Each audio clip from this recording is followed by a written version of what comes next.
Hi guys and welcome. This is the review and ride of my Carrera Crossfire E. It's a 2021 model. I'm going to take you out for a ride. I'll go through the pros, the cons of owning it. I've owned it for 6 months, done about 700 miles on it. Fairly well placed now to make this review video. See you soon. Right, so the Carrera Crossfire E. Is it the do-it-all bike? It's not quite a mountain bike. It's not quite a road bike. But being a hybrid, I think it probably is the best of both. I think whether you want to get into cycling or whether you're getting out of cycling because you're sort of feeling your age or health, as I am, and you just need that little bit of help, but you don't want to lose the cycling. It's got about 60-mile range. It takes about 5-6 hours to charge up, depending on how empty it is. It doesn't last as long in the cold. I have to say, in the evenings, where we cycle on a Monday and a Thursday, we've been getting sort of -1s, and I'm nowhere near 60-mile range. I mean, on a warm sunny day, it probably will do. There's a power button on the battery as well. Press that and the lights turn blue. Right, so here's the screen display. Nice, clear, bright display. Tells you how much battery life you've got, where you are in the range. So if I turn it on, Eco, Tour, Sport and Turbo, and then obviously the range is going down depending. So on Turbo I've only got 11, 15, 27 or 48, and it's on 93%. So like I say, the cold weather is definitely still affecting it because it is still January. Decent average, decent speedo and time on top. Ranges through my average speed, maximum speed. The controls are all done for this. You have power on top, mode buttons, and just up and down. 9-speed shifters by thumb. Hydraulic front and rear brakes. Disc front and rear brakes. Lock-outable front frontal suspension as well. Now the battery does have a key, so if you want, you can actually unclip it. I'll take it out now. So if you wanted to unclip the battery, you put the key into there and lift. So lift it till it clicks, battery comes out. Battery connection is down there, then you can walk away. Means you can charge it at home or in the office and then leave bike secure, take the key out, and it's clipping it back in. It's simple as, he says. Simple as that. Speed, so there is no front derailleur. Fair sized teeth on the back. I'll find out.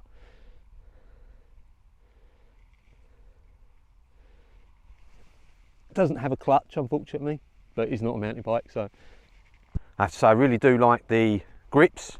They're a nice ergonomic shape. The display is bright and clear. The bike is aluminium, but it is quite heavy. Right, so that's the initial impressions of my bike. I'm going to now go out for a little ride on this beautiful January morning. I cannot believe, look at the sky. I will show you in a sec. We'll get the plane going over, shall we? Anyway, right, so now I'm going to take it out on the road. We'll go through some of the pros and cons when we're out and about on the road, and then I'll probably stop again and have another little walk round. See you in a sec.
Well, no one wants to hear the bad bits, but should we do bad first? I think let's do the cons first.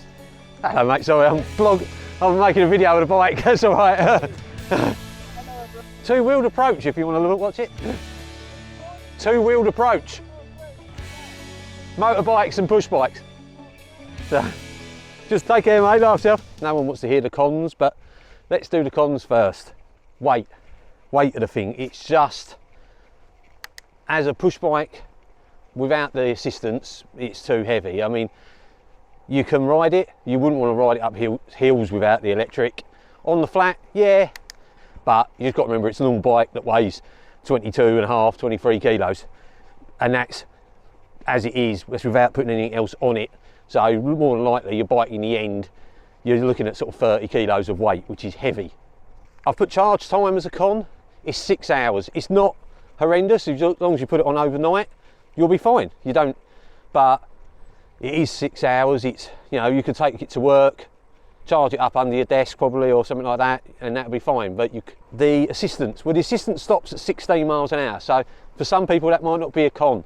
All right, cons as you get it, I have to say the seat was cheap and horrible, but let's face it, I don't think there's a bike out there that people have bought, even a few £1,000 bikes. As new, it's a cheap seat, so you're not going to want it. Rolling in. Right, and last con I found is the bottle holder. It's only got one. Obviously the battery's where the other one would be. You probably could put one on behind. But I didn't get why, when the bike's waterproof, so the battery's waterproof, why wouldn't they put one, ability to put one onto the outside of the battery? I don't get that. There's space there, you could easily do it, but they haven't. Right, so that's the negatives done. No one likes the negatives. So now we'll do the positives. Well, for one, it's an e-bike. It helps you if you need it, depending on your ability, reasoning, whatever your reason you want the help. Second, it's environmentally friendly. If you're gonna be able to commute on this instead of taking the car, surely that's got to be a good thing. You're getting fitter, you're not polluting the environment from the car. So really and truly, I think that's a win-win. It's a great levelling up tool. So as there is a lot of cyclists out there, male or female, and your partner may or may not have the same interest as you.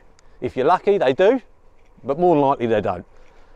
And I think you can buy them this. It's a great levelling up tool. So as there is a lot of cyclists out there, male or female, and your partner may or may not have the same interest as you. If you're lucky, they do, but more than likely they don't. And I think you can buy them this, we still go out together. You could go out and do a 30-mile ride. They could have this in sport mode. You could still both be sort of zipping along at 16 pluses. You still feel like you're getting a ride, so you're not doing that sort of, come on, hurry up, please.